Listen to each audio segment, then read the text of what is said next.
USA Global TV and Radio proudly presents the Royally Rich Lifestyle Show, starring Ian Pelham Turner and Helena Chard.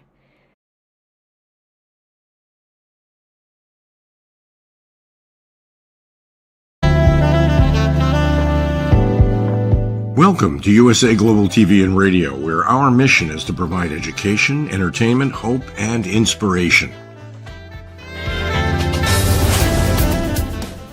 USA Global TV and Radio connects you with experts and audiences all around the world every single day to help you succeed in business and to live a richer life. Visit us at usaglobaltv.com to learn about career and life-changing training and mentoring programs like the Listening Mentor. Subscribe to our newsletter to stay informed about our special programs and offers. Discover how you can become a guest on one of our shows or a host or producer of a USA Global TV and Radio show of your very own. That's USA Global TV and Radio, where the doctor is always in.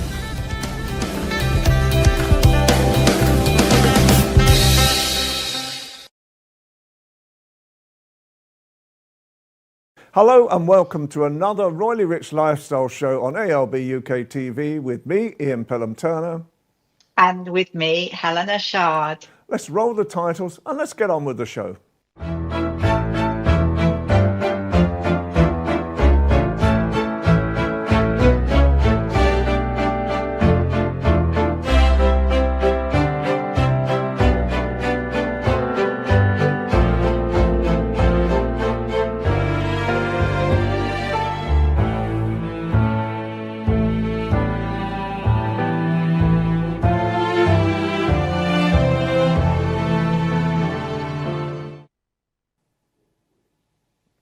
Well, it's a fun-packed show and full of royal news today as well. And where are you? Don't tell me you're at Buckingham Palace. I will scream. Where are you today? I am in North London. I'm not. I'm going to be in Buckingham Palace later, and I'm actually balancing my filming equipment. But I'm hoping it's all going to go well. Well, there you go. Very good to see you. Anyway. Zelensky and King Charles, what's been going on? Yes, so Zelensky was so happy that he had his request to meet King Charles agreed. As we know, King Starmer chaired the summit meeting, and it's all towards peace, etc. for Ukraine. After the terrible spat at the White House, lots of people turned up to actually see Zelensky meeting Charles at Sandringham, and they had a really great chat. I mean, obviously, it's a good thing because Charles was, top diplomacy. He wouldn't have been speaking about Trump, obviously, but he is learned from the greatest, the Queen Elizabeth, so he knows what to do. He doesn't obviously want to cause any further upset with Trump. But anyway, he was warmly received. That was the main thing. People were flying the flag. They enjoyed tea in Sandringham's saloon room. And Zelensky said it was a really, really great meeting. So that's all very good news. And I think now the new thing is that Zelensky is ready to agree a way forward with Trump. And he's obviously very, very thankful. I personally can't see it myself, but that's just my personal thoughts. It would be great. What are your thoughts? I think the reality is that he's been bullied into it, let's be honest. And I understand that remuneration is probably needed to pay back for all the money that America and other countries have put into it, although most other countries have not asked for that either. And I think, for me at the moment, when you meet tyranny with more tyranny, as I feel it's happening right now, then where has the world got to? And it is said that Trump is doing all this as a rather strange way of actually charming Putin in one way, and then he's going to jump on Putin next. That's his tactics. That's his tactics. He plays that game, I think, with everything. Yeah, is my feeling. And I just think, the courage and resilience that Ukrainian people have shown in the face of tragedy. It's after all these years.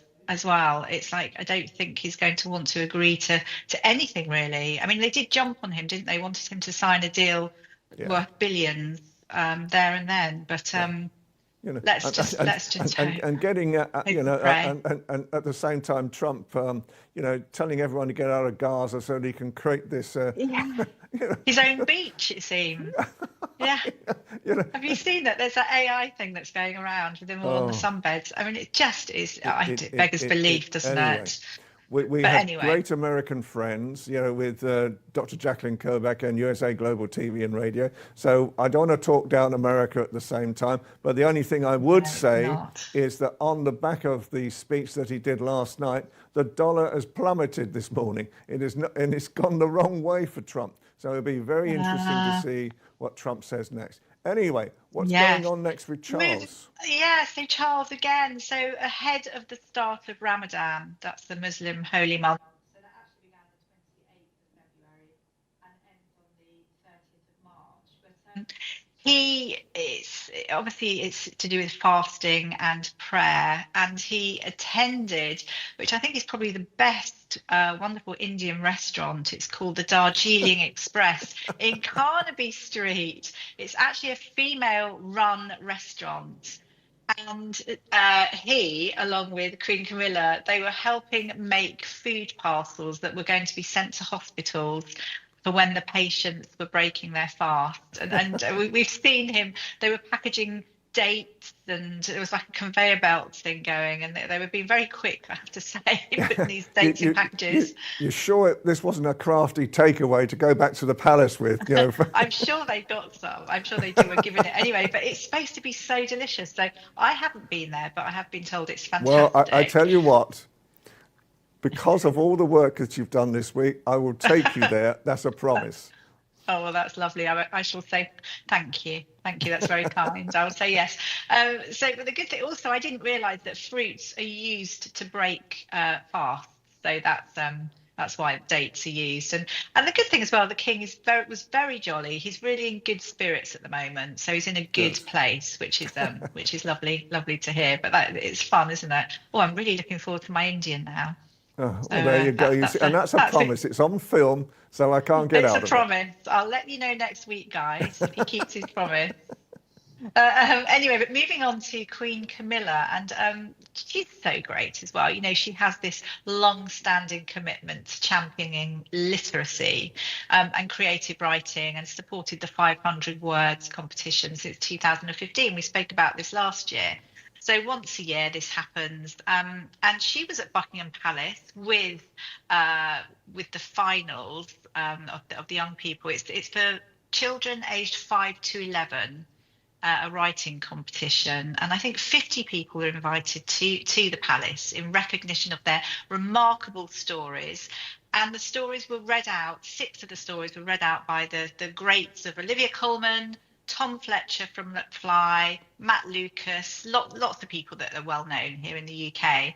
And the winners were crowned, but they all had a really lovely time in Buckingham Palace. And it's great that she champions literacy with young people, because it's absolutely needed more than ever, I think, now.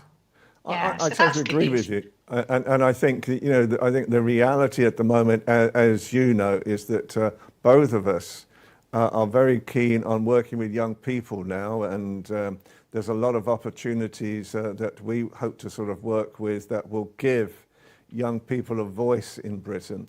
And who knows, what we can do in the future with things like what Camilla is doing as well. So it's a great thing that she's doing as well. It is 2015. Goodness me, it's great, isn't it? Yeah. And moving on with Love, Meghan, the lifestyle show, was out yesterday. I was there. It was aired, I think, at 8 o'clock in UK time, because I was writing down my thoughts for a platform. I think you were later on as well, Ian, weren't you? Yeah. And yes, I mean, goodness me, the good thing is at least it's out, which is good, because I know it's been delayed, and for me it wasn't so great, and I do love things like that. I'm very much into the great outdoors, gardening and wonderful things like that, but I just didn't have enough substance, and it was all a little bit too simple. But she has got great handwriting, that I must say. And she writes the labels and puts it on the jam. I mean, great, huh? And I think as well, to remember, this is actually although this is the Netflix series, very short episodes, it is actually the launch of her new brand, which is As Ever. That's a homemaking brand. But I suppose I had higher expectations, and I found it a little bit boring, to be quite honest. But as I think, maybe it's to be aspirational, and especially at a time like this, it can either be taken as being fickle or giving people a little outlet to dream. Okay. I don't know what you think. Well, there you go. As you know, we're like yin and yang on this one, because I adore Meghan. First of all, we're not talking about adoring Meghan. No. We're talking about the show. And hang on. And I really enjoyed the show yesterday. I found it very refreshing, very crisp, very well put together.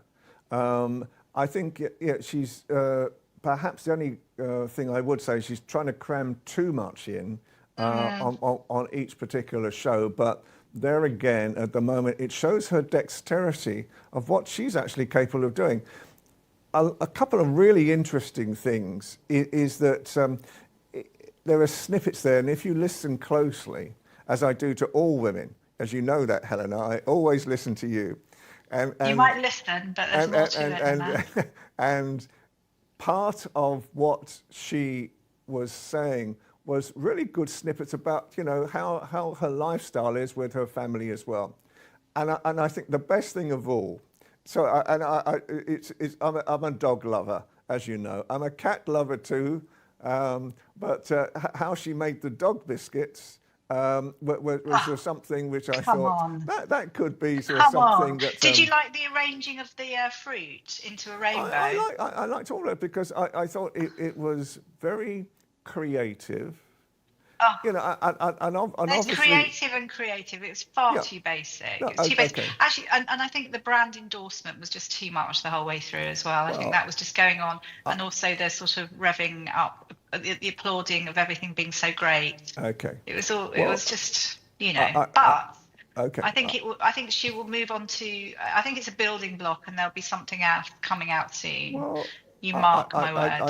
I think for her at the moment, as we both discussed, I think the only thing that slightly concerned me was that she looked very slim at the moment, and that could be the LA, sort of silhouette, that sort of happens. But I just think at the moment, I hope she's feeling healthy. I hope she's feeling happy now, with the project at the same time. And who knows, the thing I've discovered, as you know, I'm a great Suits fan as well. And I've now discovered that some of the original members of Suits are now filming Suits LA.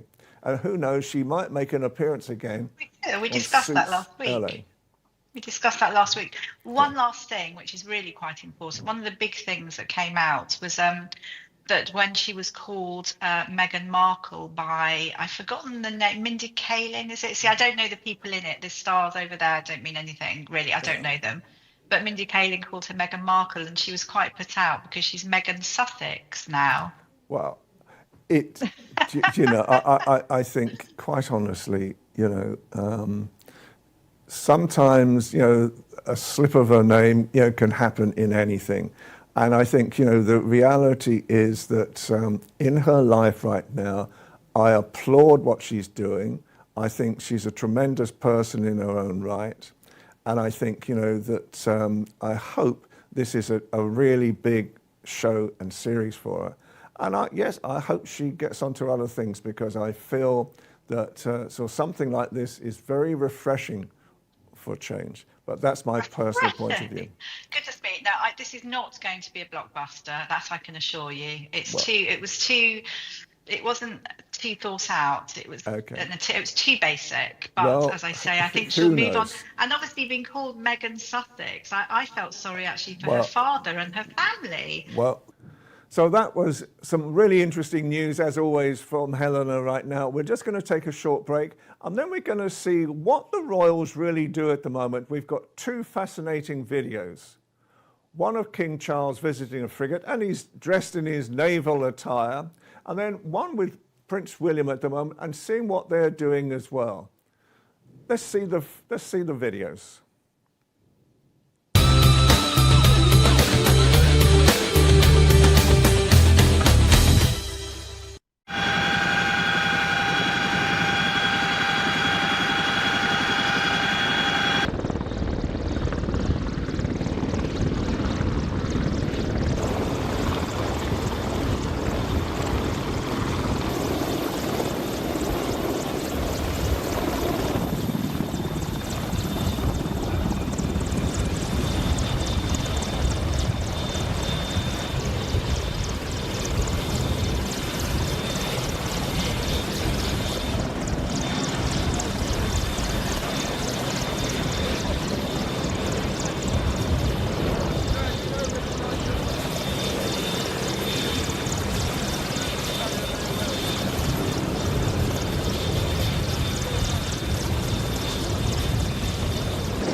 Hooray!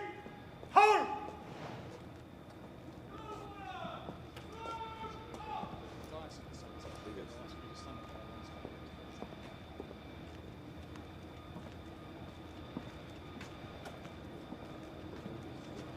Possible pleasure to return to HMS Prince of Wales 19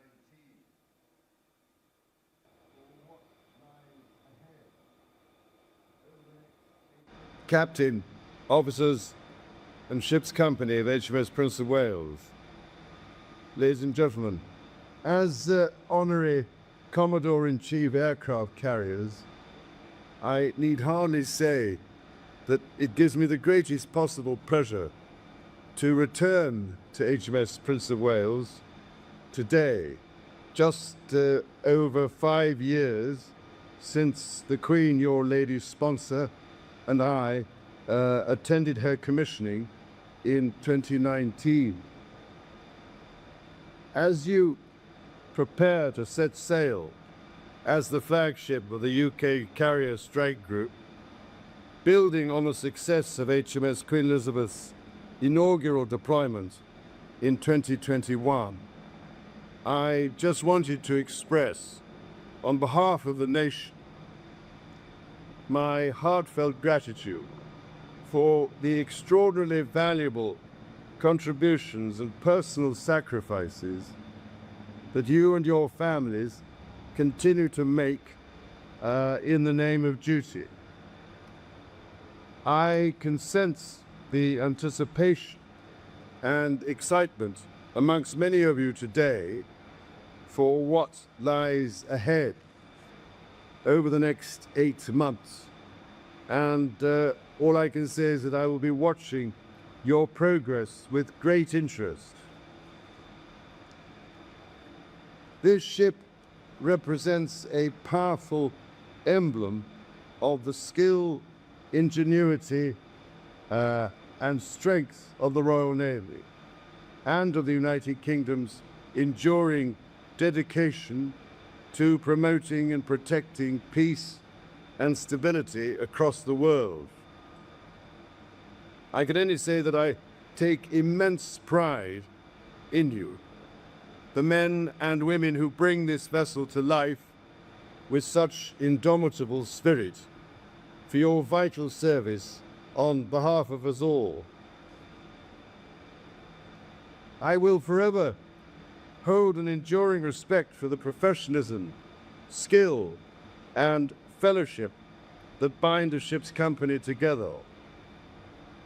My own time at sea, from a Caribbean tour with 845 Naval Air Squadron in the old commando carrier HMS Hermes, to taking command of the last wooden-walled minehunter in the Royal Navy. So now you can see just how old I am. HMS Bronington, she was, remains one of the most formative and fondest experiences of my life.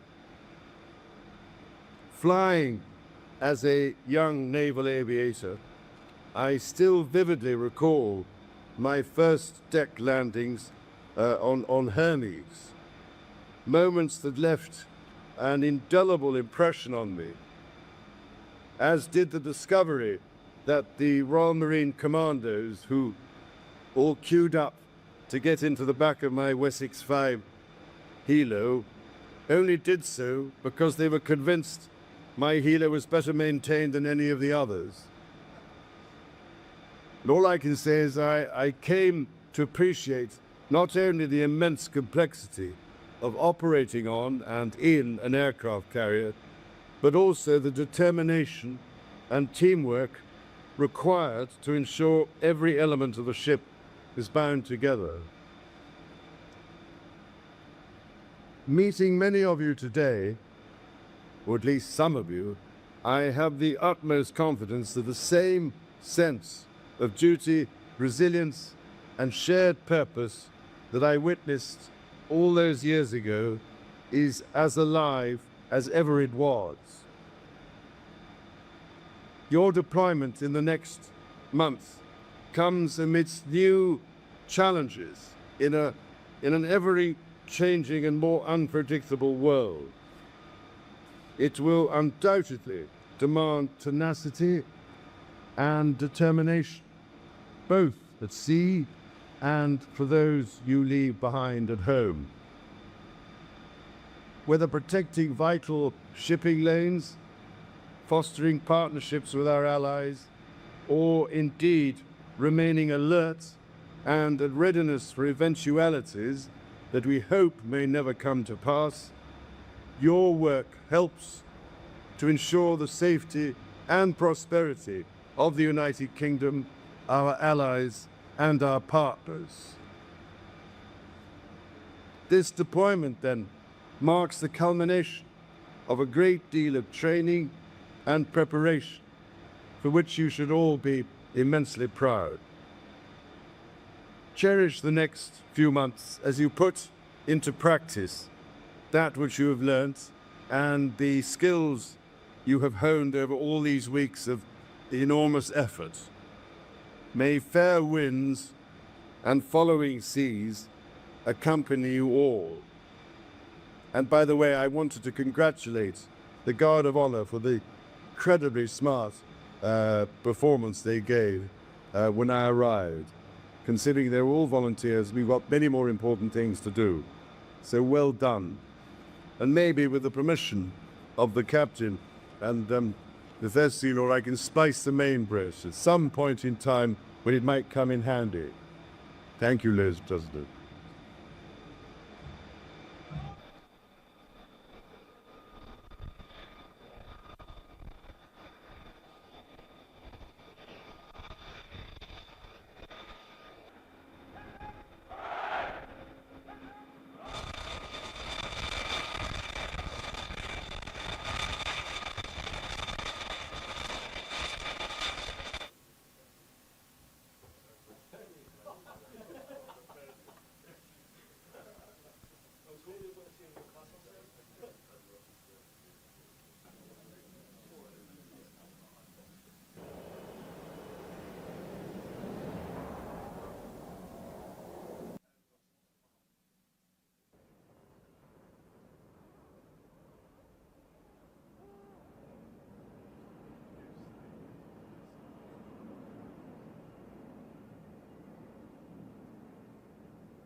Really came out of the COVID era and what we learned from that, how we need to more and more look after our staff.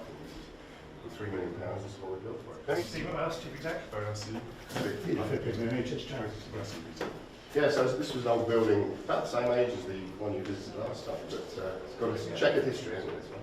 Yeah, so the building, 1878, because it was quite near to where one of the governors of the hospital, Rob Ross Hospital, as was then the school, running school, and he was kind of on. But the building then went. It's been 3 years since it's been built, is it? Yeah, it's been built, yes. just after the That's right. Have you noticed a difference in the workforce in terms of being able to access this? Felt like they're valued and that we look more like. You know, actually some of the things that we've kind of learned through that COVID experience is just how important it is to look after the community since then. But those demands have continued. So having an environment where you can kind of support staff with. Yes, and thank you for your support, by the way, yours and the Princess of Wales from NHS Charities Together. The context is we're now 5 years on from the start of COVID, the first death. We've tried to ensure that the money goes into areas that is slightly to one side of what you would expect public funding to go into. As I managed to get all around the UK. Yeah. And interestingly, what have you identified around the UK, certain hotspots or certain areas which maybe haven't been supported as well in the past, and actually your support has been a huge amount? Yeah, our support has tried to reach most of the staff. Have you noticed that big change in all that now, or is it still certain areas we need to work better at?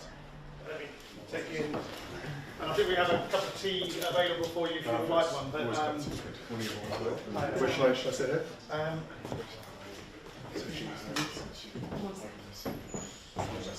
Very handy your badges. So would you like? Actually, I'm all right at the moment. Sure. Yeah, fine. Good. Who have we got here? Who's staff wellbeing. My expertise is in heart yoga, and which includes the physical movements and with highlighted the importance of lungs and overall resilience. So yeah. And you based in this building, then? Do you see only for NHS workforce? And how regularly are you seeing your patients, which are workforce? Can't we say the right words there? But are you getting more and more sort of referrals and more people coming to see you? People are seeing the benefits and they are referring each other, and we always keep on doing the marketing. So yeah, and its classes are like 3 to 4 times a week. Yeah. So mainly in the evenings, but in the class or that's where people relax and talk. And you just talk. What is the mood like amongst? The same class and they learn like that.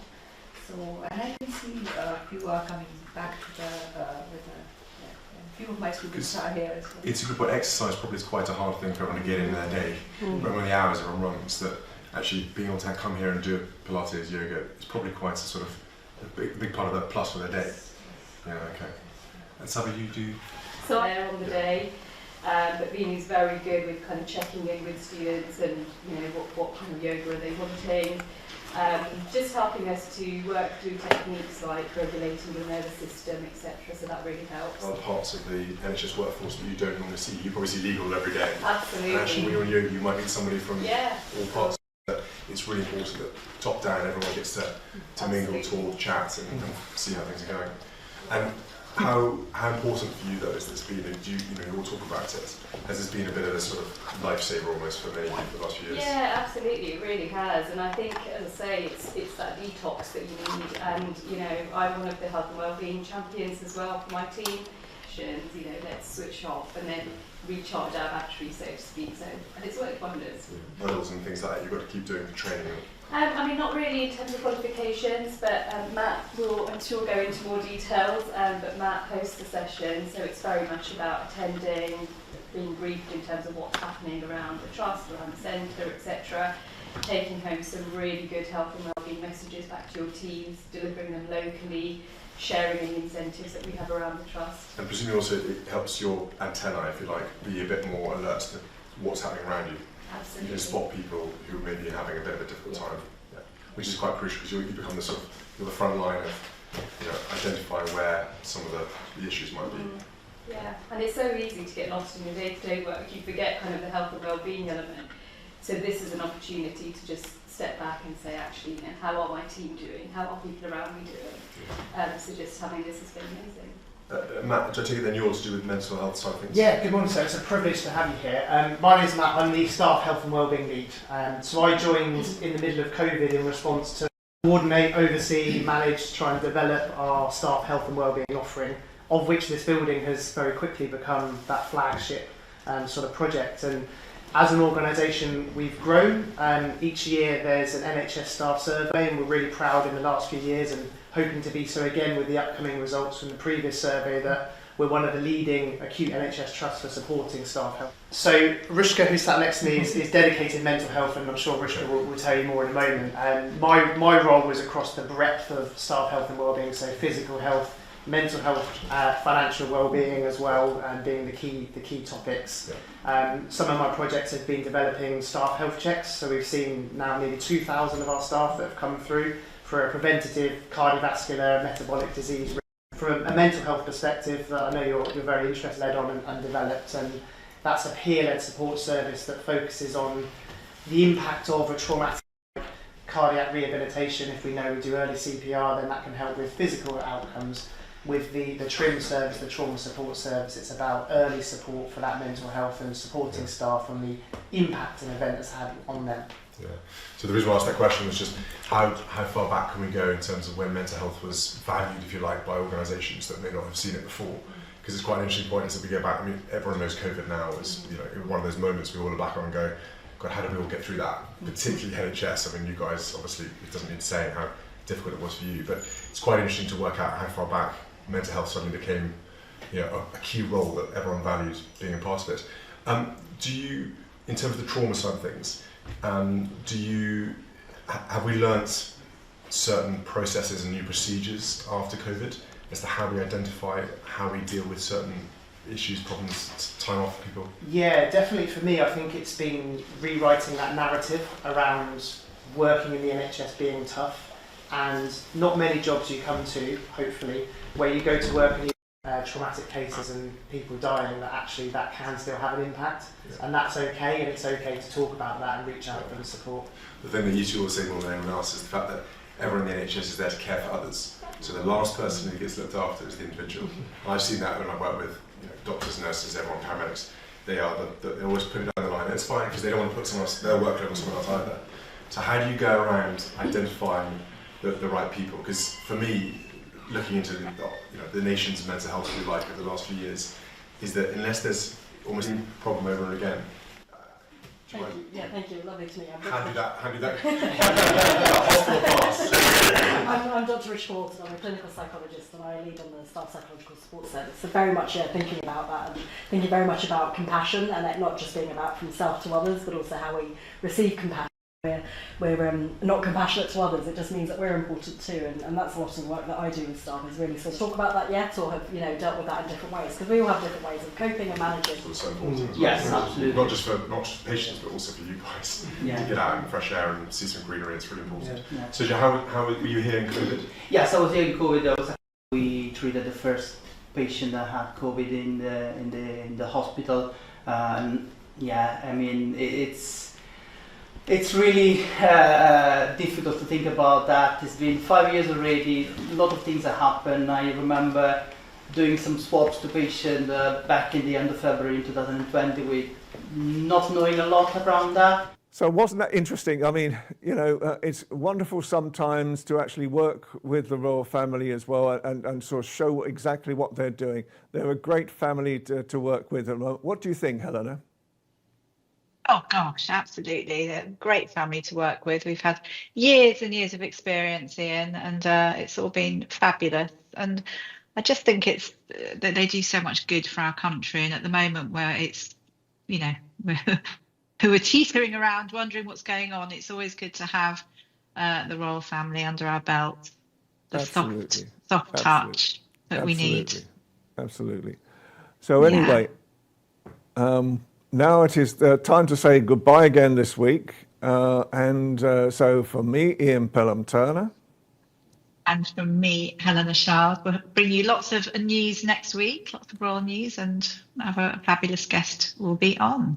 Absolutely, and can, as always, thank ALB UK TV for all their assistance in creating this show, and Helena Castrati.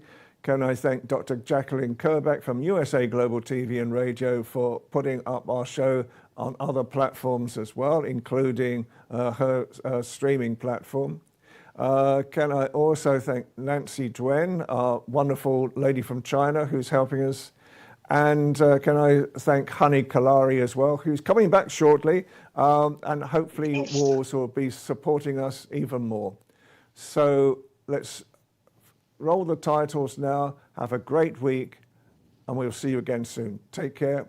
Bye for now.